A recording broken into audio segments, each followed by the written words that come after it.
apakah seorang wanita itu diwajibkan mandi jika dia mimpi basah?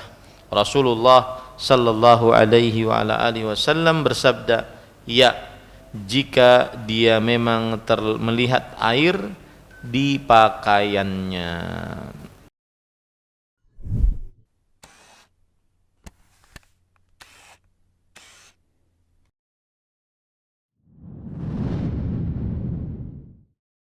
Assalamualaikum warahmatullahi wabarakatuh. Bismillahirrahmanirrahim. Innal hamdalillah nahmaduhu wa nasta'inuhu wa nastaghfiruh wa na'udzu billahi min shururi anfusina wa sayyiati a'malina. Man yahdihillahu fala mudilla lahu wa man yudlil fala hadiya lahu. وأشهد أن لا إله إلا الله وحده لا شريك له وأشهد أن محمدا عبده ورسوله يا أيها الذين آمنوا اتقوا الله حق تقاته ولا تموتن إلا وأنتم مسلمون يا أيها الناس اتقوا ربكم الذي خلقكم من نفس واحدة وخلق منها زوجها وبث منهما رجالا كثيرا ونساء واتقوا الله الذي تساءلون به والأرحام إن الله كان عليكم رقيبا يا أيها الذين آمنوا اتقوا الله وقولوا قولا سديدا يصلح لكم أعمالكم ويغفر لكم ذنوبكم ومن يطع الله ورسوله فقد فاز فوزا عظيما أما بعد فإن أصدق الحديث كتاب الله وأحسن الهدي هدي محمد صلى الله عليه وعلى آله وسلم وشر الأمور محدثاتها وكل محدثة بدعة وكل بدعة ضلالة وكل ضلالة في النار. Alhamdulillah, kita bersyukur pada Allah Subhanahu wa taala pada hari ini, hari Senin malam Selasa 21 atau 20 Jumadil Akhir 1443 Hijriah, kita dimudahkan oleh Allah Subhanahu wa taala untuk duduk bersama mengkaji kembali kitab Umdatul Ahkam fima ittafaqa alaihi al-Bukhari wa Muslim yang ditulis oleh Al-Hafidh Al-Maqdisi Abdul Ghani Al-Maqdisi rahimahullahu ta'ala. Salawat dan salam semoga selalu Allah berikan kepada Nabi kita Muhammad sallallahu alaihi wa ala alihi wasallam, pada keluarga beliau, para sahabat serta orang-orang yang mengikuti beliau sampai hari kiamat kelak. Dengan nama-nama Allah yang husna dan sifat-sifatnya yang ulia, kita berdoa, Allahumma inna nas'aluka ilman nafi'an wa rizqan tayyiban wa amalan mutaqabbala, Allahumma amin.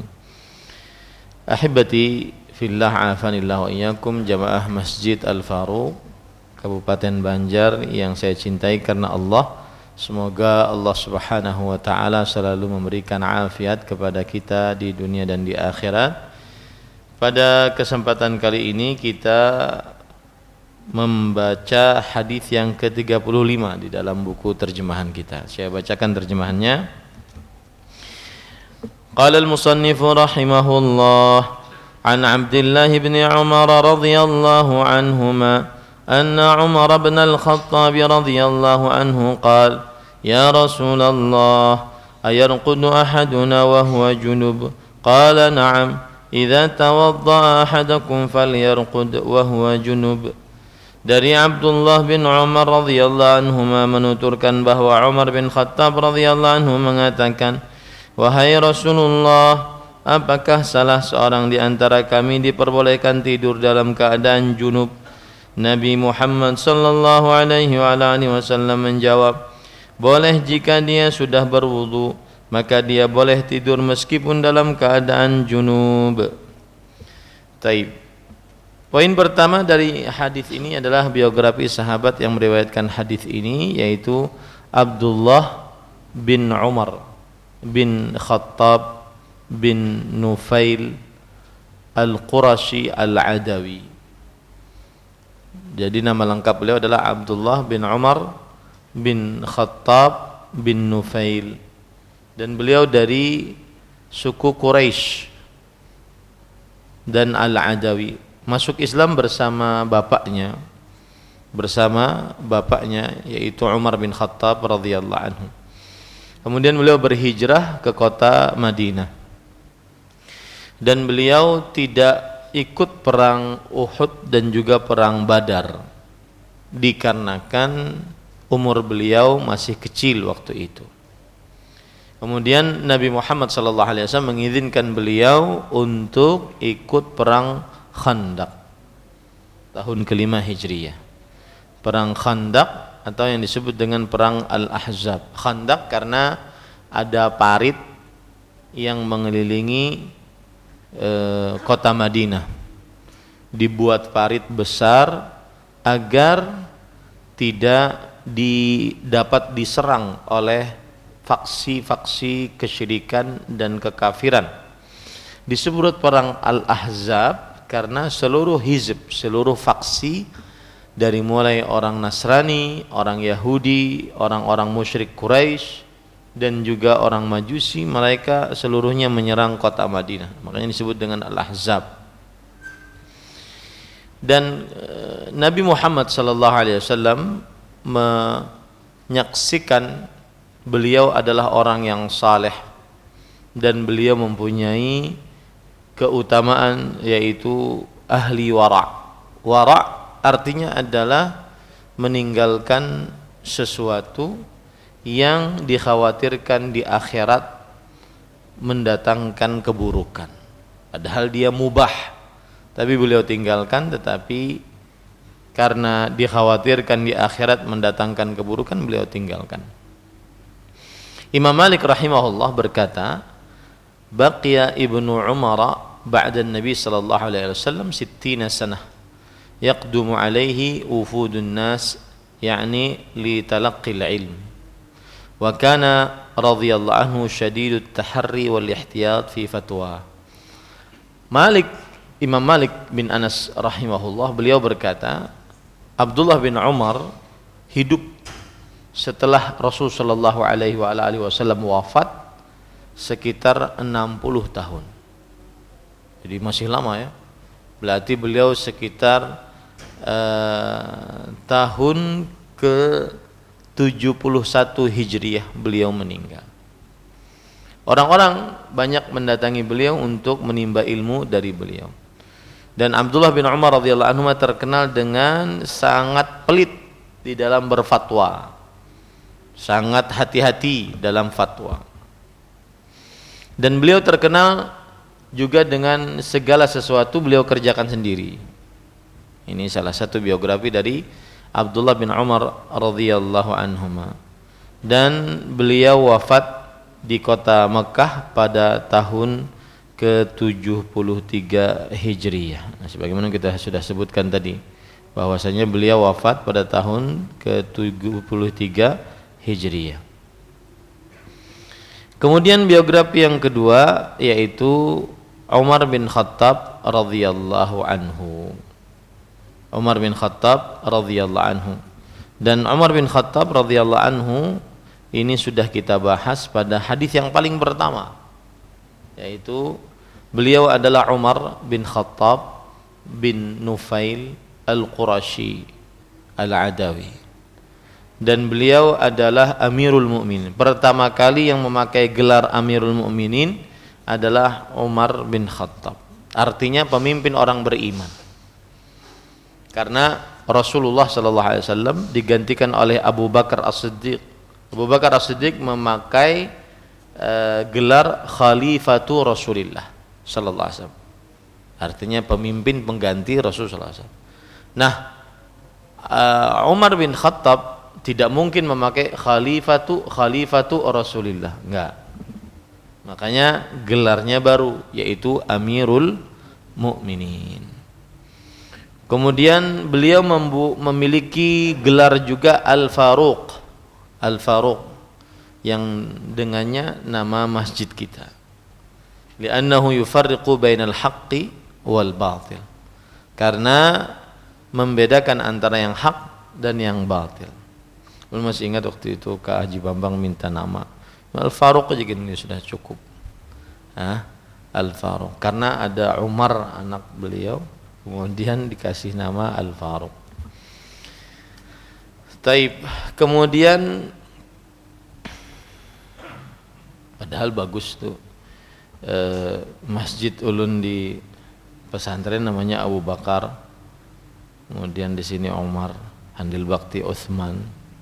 Jadi tinggal tambah lagi Ali bin Abi Thalib. Ya. Tetapi karena Abu Bakar itu sudah ada di Sintang di Kalimantan Barat, Masjid Abu Bakar pun Ustadz Jeffrey, jadi dulu kan memakai kayaknya dua-dua. Ya. Taib. Kemudian para ikhwan yang dirahmati oleh Allah, dan beliau masuk Islam tahun ke-5 atau tahun ke-6 Hijriyah. Tahun ke-5 atau tahun ke-6 setelah kenabian Nabi Muhammad sallallahu alaihi wasallam. Dan dengan masuk Islamnya Umar bin Khattab, maka kaum muslimin menjadi berjaya. Makanya ada sahabat Rasulullah SAW berkata, "Mazilna a'izza mundu aslama Umar."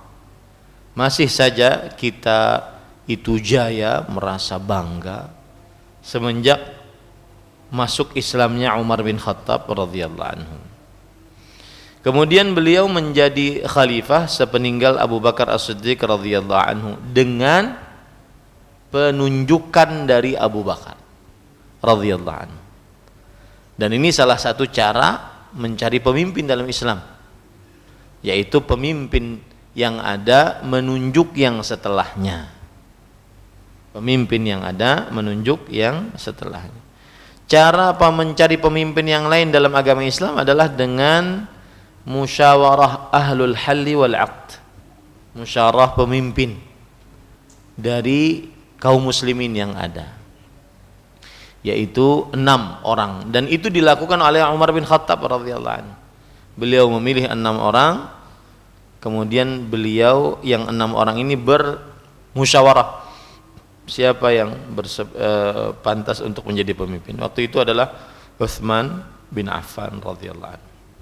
Itu saja 2 cara mencari pemimpin yang sesuai dengan syariat Islam, yaitu ditunjuk, yang disebut dengan istikhlaf, ditunjuk pemimpin sebelumnya menunjuk kepada pemimpin setelahnya.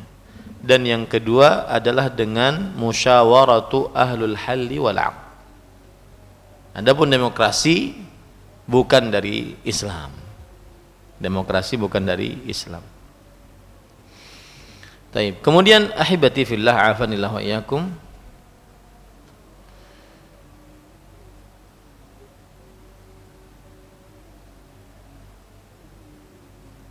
Dan pada akhir bulan Dzulhijjah, sekitar 4 hari lagi bulan Dzulhijjah berakhir, maka beliau ditusuk atau ditombak lebih tepatnya oleh seorang pemuda yang beragama Majusi, yang kunyahnya Abu Lu'lu'ah Al-Majusi. Dan Abu Lu'lu'ah ini nanti mati, dia dibunuh oleh kaum muslimin. Kemudian para ikhwan yang dirahmati oleh Allah Subhanahu wa taala, dan pada waktu itu Umar bin Khattab radhiyallahu anhu sudah mengucapkan takbiratul ihram. Sudah mengucapkan takbiratul ihram. Datanglah Abu Lu'lu'ah Al-Majusi. Kemudian dibawalah ke rumah beliau. Setelah ditombak, dibawa ke rumah beliau. Dan meninggal setelah 3 hari dari penombakan tersebut pada tahun 23 Hijriah, dan dikuburkan bersama Nabi Muhammad sallallahu alaihi wasallam dan Abu Bakar As-Siddiq di kamar Aisyah radhiyallahu anha. Dan kekhalifahan beliau 10 tahun 6 bulan dan beberapa hari saja. 10 tahun 6 bulan beberapa hari. Dan di masa kekhalifahan Umar bin Khattab radhiyallahu anhu banyak sekali penaklukan sampai ke negeri Syam, sampai ke Baitul Maqdis, Suria, Palestina, Yordania, Libanon. Itu adalah salah satu penaklukan yang dilakukan di zaman Umar bin Khattab radhiyallahu anhu. Dan Umar bin Khattab radhiyallahu anhu, beliaulah yang pertama meletakkan tahun Hijriyah, menentukan tahun Islam itu dengan ukurannya adalah tahun Hijriyah, hijrahnya Nabi Muhammad sallallahu alaihi wasallam. Taib, kita baca. Abdullah bin Umar radhiyallahu anhu menuturkan bahwa Umar bin Khattab radhiyallahu anhu mengatakan, wahai Rasulullah sallallahu alaihi wasallam, apakah salah seorang di antara kami diperbolehkan tidur dalam keadaan junub? Maksudnya sesudah bergaul kemudian langsung tidur, boleh tidak? Nabi Muhammad sallallahu alaihi wasallam menjawab, boleh jika dia sudah berwudu. Wudu yang dimaksud di sini adalah berwudu dengan wudu yang sempurna, sebagaimana wudu ingin sholat, ya. Dan bukan maknanya berarti bahwasanya dia berwudu untuk mengerjakan sholat, bukan. Ya, bukan berarti dia berwudu untuk mengerjakan sholat. Kenapa? Karena dia masih dalam keadaan berhadas besar, junub. Ya, berhadas besar. Jadi wudu di sini maksudnya adalah wudu seperti wudu orang yang sedang mau sholat, tapi bukan berarti dia sholat. Dan di sana ada hadis-hadis lain yang juga menunjukkan bahwa boleh berwudu dalam keadaan junub, boleh tidur dalam keadaan junub sebelumnya berwudu. Hadis riwayat Bukhari dari Aisyah radhiyallahu anha bercerita, kana Nabi sallallahu alaihi wasallam idza kana junuban fa arada an ya'kula aw yanama tawadda'a wudu'ahu lis-shalah. Adalah Nabi Muhammad SAW kalau beliau dalam keadaan junub, kemudian beliau ingin makan atau tidur, maka beliau berwudu seperti wudu beliau untuk sholat. Jadi sempurna wudunya. Begitu juga dalam hadis riwayat Muslim dari Abu Sa'id Al-Khudri, Rasul sallallahu alaihi wasallam bersabda, idza ata ahadukum ahlahu thumma arada an ya'uda falyatawadda bainahuma wudu'an. Jika salah seorang dari kalian mendatangi istrinya, menggauli istrinya maksudnya, kemudian ingin mengulang, ya, ingin mengulang pergaulan tersebut, maka berwudulah di antara keduanya dengan wudu seperti dalam keadaan ingin sholat. Taib. Apa pelajaran yang kita bisa ambil dari hadis ini? Boleh bagi orang junub untuk makan, minum, tidur, dan bersetubuh kembali, berjimak kembali sebelum mandi. Ya, berjimak kembali sebelum mandi. Imam Nawawi rahimahullahu taala berkata, annahu yajuzu lil junubi an yanama wa ya'kula wa yashraba wa yujami'a qabla al-ightisal. Boleh orang junub untuk tidur, makan, minum dan berjimak sebelum mandi. Wa hadza mujma'un alaih. Ini dengan kesepakatan para ulama, boleh. Ya. Wa ajma'u ala anna badanal junubi wa 'araqahu tahiran. Dan para ulama juga berijma', bersepakat bahwa badan orang yang junub dan keringat orang yang junub itu suci. Nah, itu kesepakatan di antara para ulama. Ya, ulun jadi ingat kisah ada dulu waktu ulun di Dammam. Di Dammam itu di sebuah daerah lumbung minyak Arab Saudi, sekitar 1.300 km dari Arab Saudi, dari kota Mekah, kota Madinah.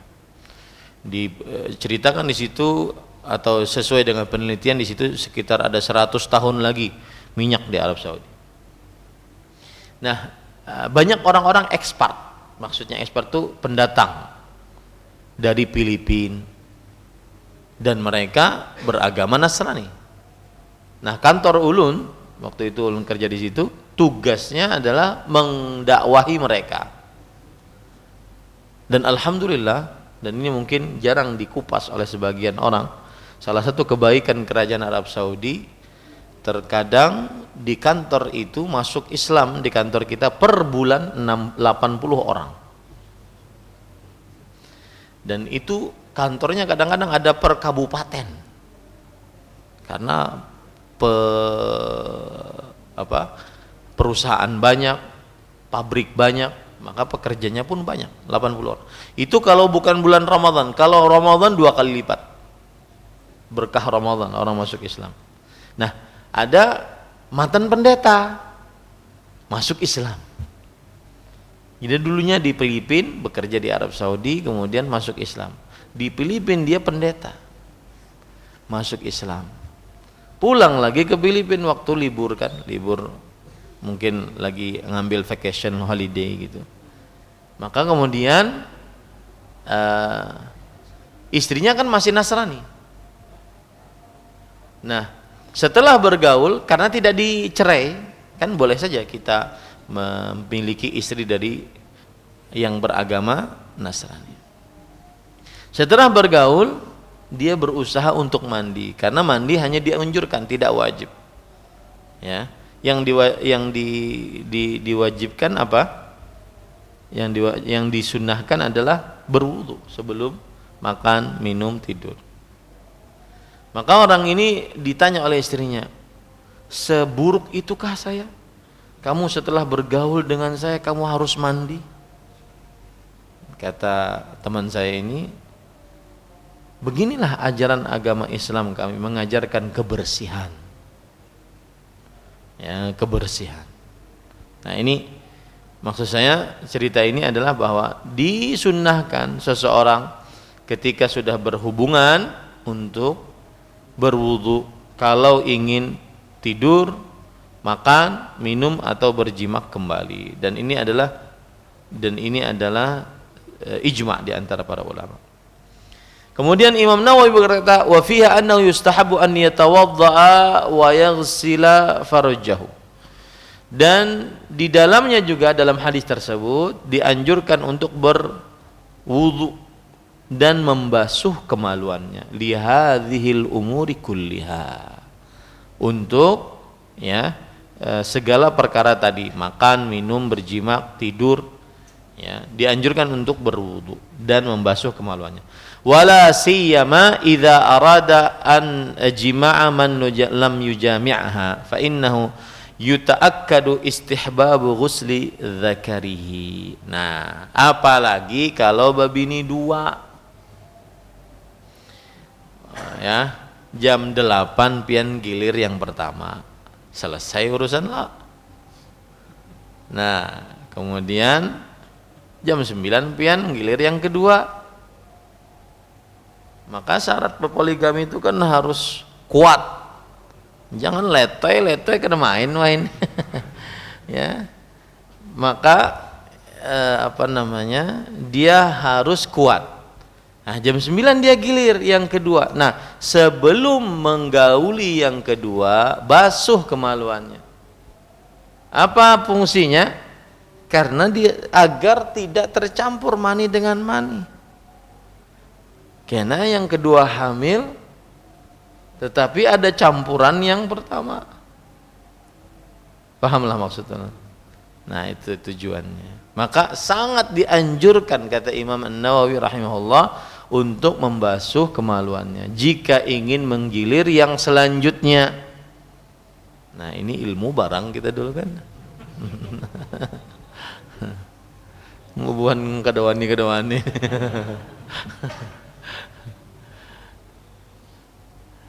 Baik. Kemudian pelajaran selanjutnya, dianjurkan untuk orang junub agar tidak tidur, tidak makan, tidak berjimak sampai berwudu. Nah, ini tadi bahasanya lain lagi nih. Hampir sama maksudnya tapi bahasanya lain. Jangan tidur, jangan makan, jangan minum, jangan bersetubuh lagi kecuali sebelumnya berwudu. Ya. Imam Nawawi rahimahullah di dalam kitab Al-Minhaj Syarah Nawawi ala Sahih Muslim berkata, "Wa qad nassa ashabuna annahu yukrahu an-naumu wal aklu wasyurbu wal jima' qabla al-wudu." Dan para ulama mazhab kami, yaitu ulama Syafi'iyah, menegaskan dimakruhkan tidur, dimakruhkan makan, minum, berjimak sebelum berwudu. Wa hadhil ahadits tadullu alaih. Dan hadis-hadis yang kita baca tadi menunjukkan akan hal itu.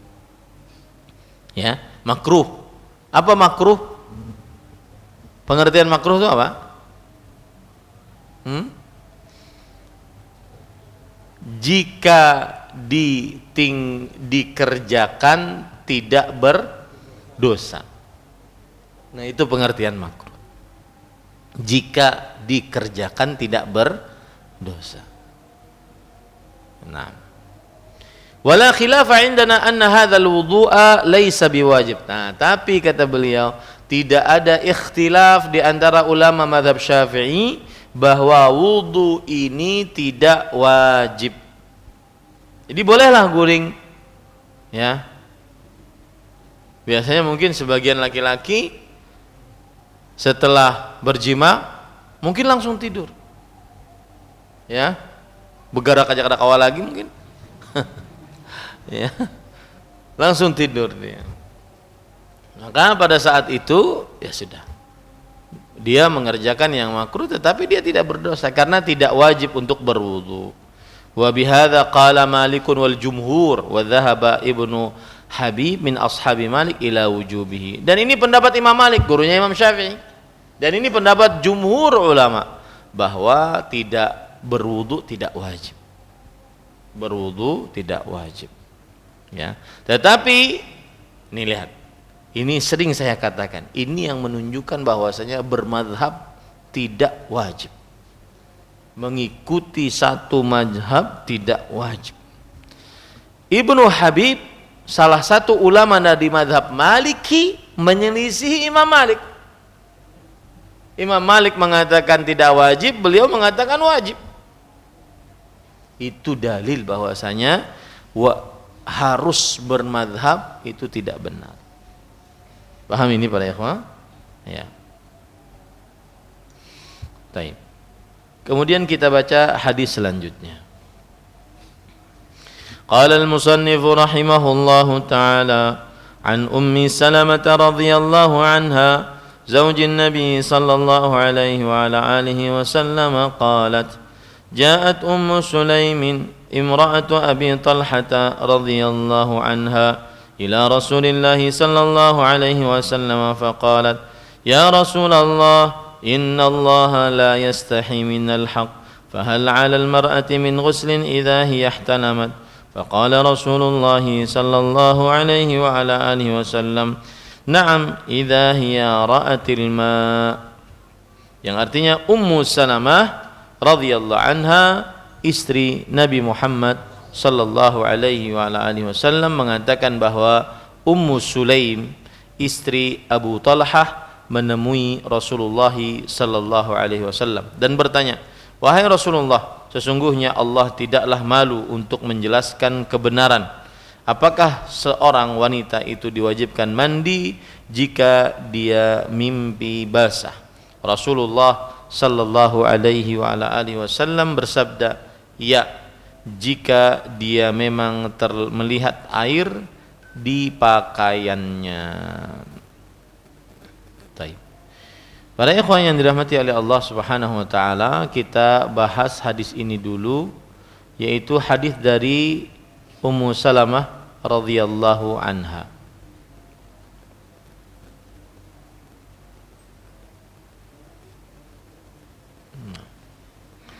Dan Ummu Salamah radhiyallahu anha wa ardhaha, beliau adalah Hindun binti Abi Umayyah. Hindun binti Abi Umayyah. Abu Umayyahnya siapa? Hudzaifah bin Al-Mughirah. Al-Qurashiyah Al-Makhzumiyah. Jadi Ummu Salamah nama lengkapnya Hindun binti Hudzaifah bin Al-Mughirah dari suku Quraisy. Ya. Beliau masuk Islam terdahulu. Beliau dan suami beliau Abu Salamah. Dan Abu Salamah adalah anak bibi Rasulullah sallallahu alaihi wasallam. Abu Salamah adalah anak bibi Rasulullah sallallahu alaihi wasallam. Jadi beliau ini Rasulullah SAW menikahi, jadi Abu Salamah meninggal, Ummu Salamah dinikahi oleh Rasulullah. Berarti menikahi bininya siapa tuh? Bininya sepupu. Menikahi bininya sepupu. Tapi dari ibu. Ya, dari bapak, iya, dari bapak bisa. Bininya sepupu dari bapak. Dan Abu Salamah, nah ini salah satu menariknya dari Rasulullah SAW. Ini patut kita contoh dari Rasulullah SAW. Abu Salamah ini adalah saudara sepesusuan Rasulullah SAW. Jadi karena ada hubungan, itu saudara sepesusuanku. Kemudian meninggalkan istri. Maka beliau nikahi. Ya, beliau menikahi Ummu Salamah radhiyallahu anha. Maksud saya yang perlu dicontoh dari Nabi Muhammad SAW dari sekian banyak akhlak Nabi Muhammad SAW, beliau senantiasa tidak lupa sesuatu yang ada kaitannya dengan beliau. Ya, tidak lupa sesuatu yang ada kaitannya dengan beliau. Mengingat jasa itu penting bagi dalam kehidupan seorang muslim. Kemudian setelah itu beliau Abu Salamah radhiyallahu anha wafat setelah peperangan Uhud. Dan Ummu Salamah radhiyallahu anha sangat mencintai Abu Salamah. Sangat mencintai Abu Salamah. Kemudian Ummu Salamah saat meninggal Abu Salamah mengucapkan innalillahi wa inna ilaihi raji'un. Kemudian diperintahkan oleh Rasul sallallahu alaihi wasallam untuk berdoa, Allahumma ajurni fi musibati wa akhlif li khairan minha. Ya Allah, berikan aku pahala dari musibah ini dan gantikan untukku yang lebih baik dari apa yang telah aku hilang darinya. Kemudian para ikhwan yang dirahmati oleh Allah Subhanahu wa taala, kata Rasulullah SAW, inna man qalaha 'indal musibah khallafallahu lahu khairan minha wa ajarahu. Siapa saja yang dapat musibah lalu dia mengucapkan yang seperti ini, Allah akan gantikan yang lebih baik dan Allah akan berikan pahala. Nah, maka ini salah satu pelajaran, kalau kita dapat musibah ucapkanlah innalillahi wa inna ilaihi raji'un. Kemudian apa? Allahumma jurni fi musibati. Ya Allah, berikan aku pahala dalam musibahku ini. Wa akhlif li khairan minha, dan gantikan untukku yang lebih baik darinya.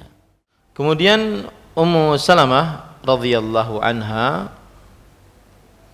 di sini diceritakan tentang beliau adalah setelah Abu Salamah meninggal, lalu otomatis Ummu Salamah mempunyai masa iddah. Dan masa iddah bagi wanita yang meninggal adalah sekitar 4 bulan 10 hari. Dan ini tidak boleh keluar. Kalau wanita meninggal, suaminya tidak boleh keluar, tidak boleh berdandan, tidak boleh tebar pesona dulu lah. Ya. Kemudian dinikahi oleh Rasulullah sallallahu alaihi wasallam pada tahun keempat Hijriah. Pada tahun keempat Hijriah. Dan yang menarik dari Ummu Salamah radhiyallahu anha adalah kanat radhiyallahu anha min dzawatil aqli al-kamil war ra'yi as-sa'ib. Beliau termasuk orang yang cerdas, yang mempunyai saran-saran yang bagus untuk suami beliau, Nabi Muhammad sallallahu alaihi wasallam. Salah satu contohnya adalah waktu itu tahun ke-6 Hijriah. Nabi Muhammad SAW ingin umrah bersama para sahabatnya. Di Hudaybiyah ditahan oleh orang-orang kafir Quraisy. Terjadilah perjanjian Hudaybiyah. Salah satu jenis perjanjiannya, tahun ini tidak boleh umrah, tahun depan baru umrah. Maka Nabi Muhammad SAW pun menandatangani, sepakat dengan perjanjian tersebut. Nah, kemudian karena tidak jadi umrah padahal sudah berihram, maka beliau pun bertahallul di situ. Para sahabat bukannya tidak mau, tetapi sayang nih dikit lagi gitu. Kita sudah 5 tahun nggak pergi berumrah, maka sayang kita nggak ke sana.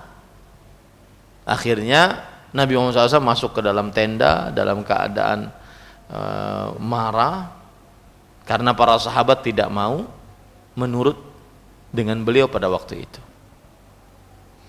Maka Ummu Salamah radhiyallahu anha memberikan saran. Nah, di sini cerdasnya beliau. Sarannya adalah, wahai Rasulullah, keluarlah engkau, kemudian potong rambutmu, bagikan rambutmu kepada orang-orang. Niscaya seluruhnya akan mengikutimu. Nah, di sini diperlukan perempuan yang cerdas menjadi pendamping. Makanya saya nasihatkan untuk yang belum menikah atau yang ingin menikah 1, 2, 3, 4, ya, cari yang cerdas. Mohon maaf, jangan yang nganga. Jadi, yang sering nemenin Mas Rahmat Jun. Kalau hendak nikah, ini mohon maaf kalau ada calon-calonnya, ulun promosikan nih. Beliau mau menikah. Kalau mau menikah jangan nyari yang nganga. Ya. Kita di luar sudah dapat masalah, bulik kita mungkin keuyuhan, cemberut segala macam. Kemudian misalkan ulun beri contoh gini. Ada laki-laki di kantor mungkin pas gajian dapat hukuman atau apa. Kemudian dia cerita dengan istrinya. Mungkin gaji bulan ini berkurang karena A, B, C, D. Kalau istri yang cerdas, sudah, kita bersyukur dengan apa yang ada, kita gunakan di rumah apa yang ada. Tapi kalau istri yang nganga, mbah panggil apa kita makan, apa kita kena? Ya, nah ini. Taib. Kemudian pada ikhwan yang dirahmati oleh Allah, tapi ulun bujuran tadilah Mas Rahmat kalau ada yang calon lah. Nah, ulun promosikan nih. Insyaallah jamin. Taib. Kemudian wafat pada tahun 62 Hijriah. Dan beliau termasuk istri Nabi paling terakhir yang meninggal dari seluruh istri-istri Nabi Muhammad sallallahu alaihi wasallam. Itu Ummu Salamah radhiyallahu anha. Di sini sebutkan Ummu Salamah radhiyallahu anha istri Nabi mengatakan bahwa Ummu Sulaim. Ini pakai kunyah. Maka saya nasihatkan para perempuan berkunyah ya. Berkunyahlah, karena itu sunnah Rasulullah dan kebiasaan para sahabat, wanita dan laki-laki berkunyahlah. Ummu Sulaim namanya Sahlah binti Milhan. Bagus nih nama anak perempuan, Sahlah. Ya, Sahlah. Kalau ada yang lagi hamil istrinya, kemudian menginginkan nama untuk anak perempuan, Sahlah. Ummu Sulaim binti Milhan al-Ansariyah. Ini beliau adalah ibunya Anas bin Malik radhiyallahu anha. Dan beliau juga masuk Islam terdahulu bersama kaumnya dari kaum Ansar. Jadi sebelum Nabi Muhammad SAW datang ke kota Madinah, beliau masuk Islam duluan. Ya. Ketika beliau masuk Islam, maka suaminya marah. Suaminya kabur ke negeri Syam dan mati di sana. Lalu dilamar oleh Abu Talhah. Abu Talhah nanti saya akan ceritakan siapa beliau. Kemudian Ummu Sulaim berkata, in aslamta tazawwajtuka wala uridu minka sadaqan ghairahu. Nah, ini perhatikan ini baik. Jika engkau masuk Islam, wahai Abu Talha, waktu itu Abu Talha belum masuk Islam, maka aku akan menikah denganmu dan aku tidak ingin mahar selain itu. Nah, ini menunjukkan kecerdasan. Ya. Artinya maharnya masuk Islam seseorang, beliau pun dapat pahalanya. Mendakwahi orang masuk dalam agama Islam. Akhirnya Abu Talha masuk Islam. Ya. Dan kemudian dinikahkan oleh anaknya Anas bin Malik radhiyallahu anhu. Ini menunjukkan bahwa boleh ibu yang janda punya anak laki-laki dan anak laki-lakinya sudah baligh, boleh menjadi apa? Wali bagi ibunya. Ya, wali bagi ibunya. Nah, dan dua-duanya boleh sekaligus menikah. Ibunya menikah, si dia menikah juga. Boleh. Misalkan, pian aja lah menikah mak, ulun hendak juga menikah. Menikah juga nya sidin. Mbah menikahkan mamanya, sidin menikah juga. Laki-laki tidak perlu wali, perempuan yang perlu wali. Nah, ini boleh. Kemudian di sini disebutkan oleh para ulama, kanat min aqalin nas wa athbataha qalban wa afdaluhunna adaban wa dinan radhiyallahu anha. Beliau juga termasuk wanita yang cerdas dan tetap hatinya. Dan juga beliau termasuk orang yang sangat baik adab dan agamanya. Salah satu cerita dari Ummu Sulaim yang cerdas, menunjukkan kecerdasannya adalah apa? Memberikan siapa? Anas bin Malik yang waktu itu umur 10 tahun, ya, yang mana suaminya kabur, Malik kabur ke negeri Syam dan mati di sana, ya. Umur 10 tahun diberikan kepada Rasulullah sallallahu alaihi wasallam untuk berkhidmat kepada Rasulullah sallallahu alaihi wasallam, akhirnya menjadi sahabat terkenal. Salah satu sahabat yang paling banyak meriwayatkan hadis Rasul. Ini kecerdasan. Ini memerlukan kecerdasan. Ya. Dan ini juga ibu-ibu perlu belajar dari Ummu Sulaim agar sabar teguh ketika anaknya belajar ilmu agama di pesantren. Ulun mengurus, kadang-kadang ulun di pesantren mengurus dua sisi. Santrinya ulun urus, ibu-ibunya ulun urus. Ya. Mengapa? Karena kadang-kadang yaitu banyak masukan-masukan. Ustaz, anak ulun makan kah? Belum kah? Anak ulun pindahnya kada belanja 2 hari 3 hari. Makan kah? Belum kah? Garing kah? Pokoknya ulun katakan kepada mereka, selama tidak ada telepon dari pesantren berarti anak pian hidup sejahtera, sehat walafiat. Ya. Nah ini. Taib. Kemudian di sini disebutkan Ummu Salamah radhiyallahu anha, istri Nabi Muhammad SAW, mengatakan bahwa Ummu Sulaim istri Abu Talhah. Siapa itu Abu Talhah? Namanya adalah Zaid bin Sahal Al-Ansari. Termasuk dari sahabat yang terkemuka juga dari kaum Ansar. Dan beliau ikut perang Badar. Perang Badar tahun keberapa? Ke-2 Hijriah. Dan ikut perang Uhud. Berarti tahun ke-3 Hijriah. Berarti masuk Islam termasuk yang terdahulu masuk dalam agama Islam. Dan beliaulah, ini menarik. Beliaulah orang yang bersedekah dengan harta yang paling beliau cintai untuk mengamalkan surat Ali Imran ayat 92 yang bunyinya lan tanalul birra hatta tunfiqu mimma tuhibbun. Kalian tidak akan pernah dapat kebajikan sampai kalian menginfakkan dari apa saja yang kalian cintai. Ulun menyuruh diri ulun pribadi, sebelum Bapak Ibu saudara-saudara sekalian, coba amalkan ini. Ada barang nih kita cintai, sedekahkan. Walau sekali dalam hidup. Maka akan bisa mengamalkan hadis ini dan mendapatkan albir. Albir adalah jami'ul khair, sumber kebaikan. Ya, sumber kebaikan. Ulun sering kisah begayaan. Ibu-ibu biasanya bawa tas hanyar. Ya, ke pengajian bawa tas hanyar. Maka kalau ada Ibu-ibu yang lain bapak bertakun, mata spian bagusnya, itu sunnahnya dibari orangnya. Ayo pian. Lan tanalul birra hatta tunfiqu mimma tuhibbun. Ya, tiwas membawa nang bagus-bagus. Nah.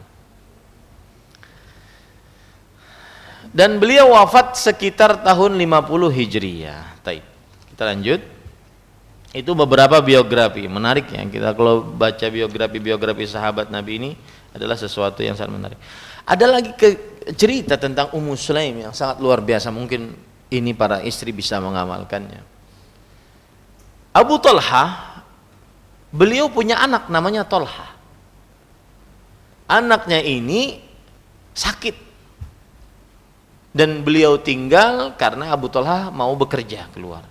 Dalam keadaan sedang berpuasa Abu Talhanya, beliau tinggal dalam keadaan sakit. Istrinya Ummu Sulaim di rumah. Setelah sakit ditinggal, kemudian meninggal hari itu. Sore-sore datang Abu Talha, pulang setelah bekerja, pulang ke rumah. Kemudian Ummu Sulaim radhiyallahu anha, beliau mengubur Talha dengan baik, kemudian selesai urusan. Kemudian Abu Talha datang sebelum maghrib dan bertanya, kaifa Talha? Bagaimana keadaan Talha? Kata Ummu Sulaim, ahsana mimma qabl. Lebih baik daripada sebelumnya. Karena kan sakit kan merasakan rasa sakit. Ketika meninggal kan sudah selesai berarti sakitnya. Beliau tidak berdusta, lebih baik daripada sebelumnya. Lalu ketika azan maghrib disediakan makanan, makan, sholat maghrib. Makan berarti perut dulu diurus oleh Ummu Sulaim, perut suaminya diurus. Kemudian setelah sholat maghrib beliau berdandan, kemudian mendekati suaminya, kemudian kemaluannya diurus, berjimak. Kanyang sudah dua-duanya, parut kanyang, kemaluan kanyang. Apa yang terjadi? Baru setelah itu ngobrol dengan suaminya dengan baik-baik. Wahai Abu Talha, apa pendapat engkau? Kalau Allah memberikan pinjaman kepadamu kemudian dia ambil kembali, apakah kamu marah? Tidak. Aku tidak marah. Maka kemudian Talha adalah pinjaman dari Allah dan Allah telah mencabutnya.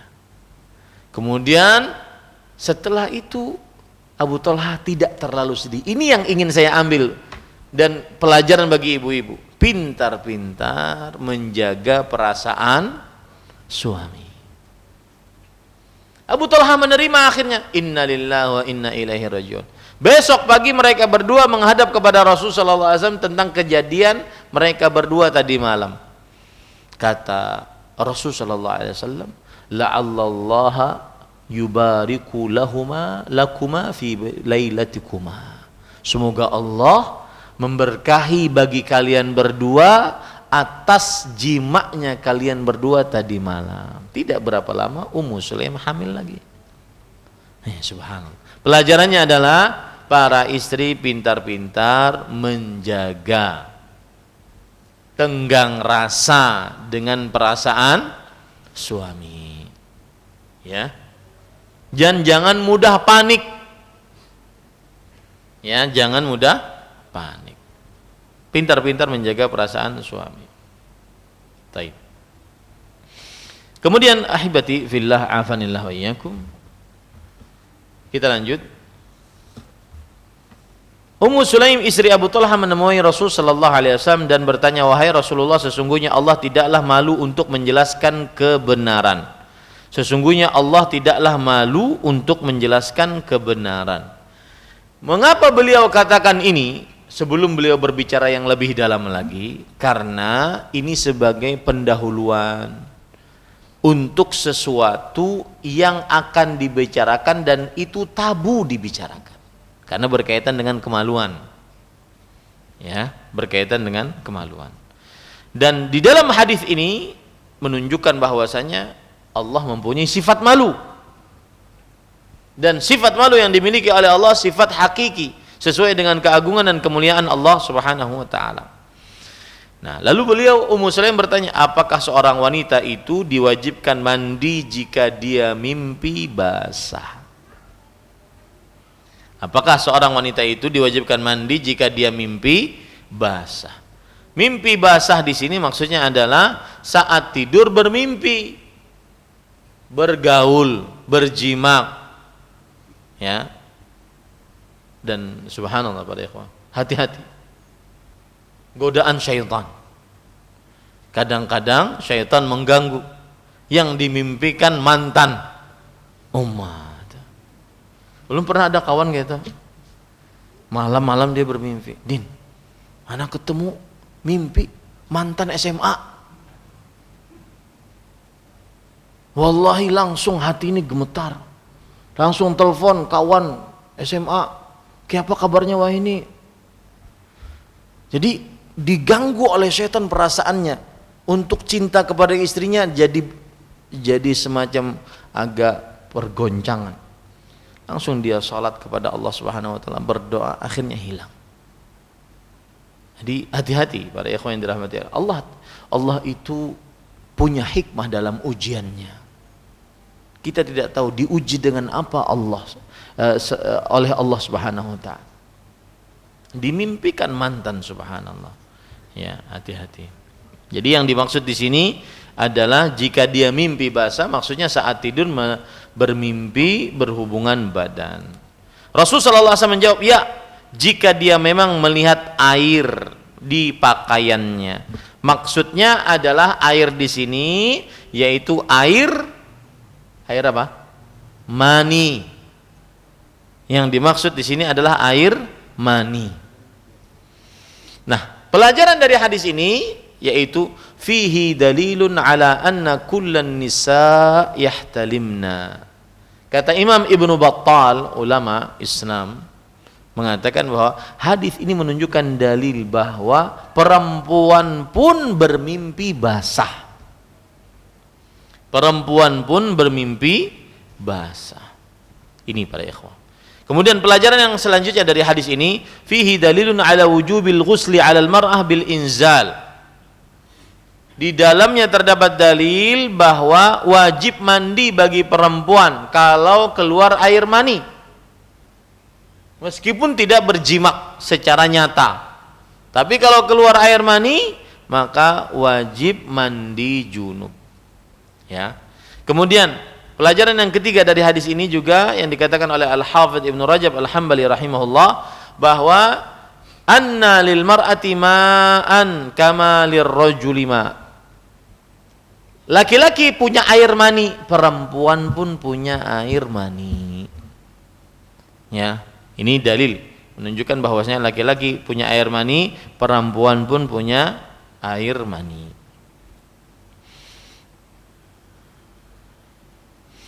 Kemudian di dalam hadis ini juga kita ambil pelajaran adalah bahwa bolehnya seorang perempuan bertanya, meminta fatwa akan masalah dirinya sendiri. Boleh. Ya. Seorang perempuan bertanya, minta fatwa akan permasalahan dirinya sendiri. Nah. Kemudian para ikhwah yang dirahmati oleh Allah Subhanahu wa taala, pelajaran dari hadis ini juga adalah bahwa jika air mani keluar, mohon maaf, dengan muncrat dan penuh dengan kelezatan, wajib mandi. Dia keluar dengan kelezatan, maka wajib mandi. Meskipun tidak berjimak. Mohon maaf, seperti orang yang sedang masturbasi. Maka wajib mandi. Karena dia keluar dengan penuh kelezatan, ya. Atau misalkan hanya dengan sentuhan, pandangan, maka wajib mandi berdasarkan ijma', ya, berdasarkan ijma'.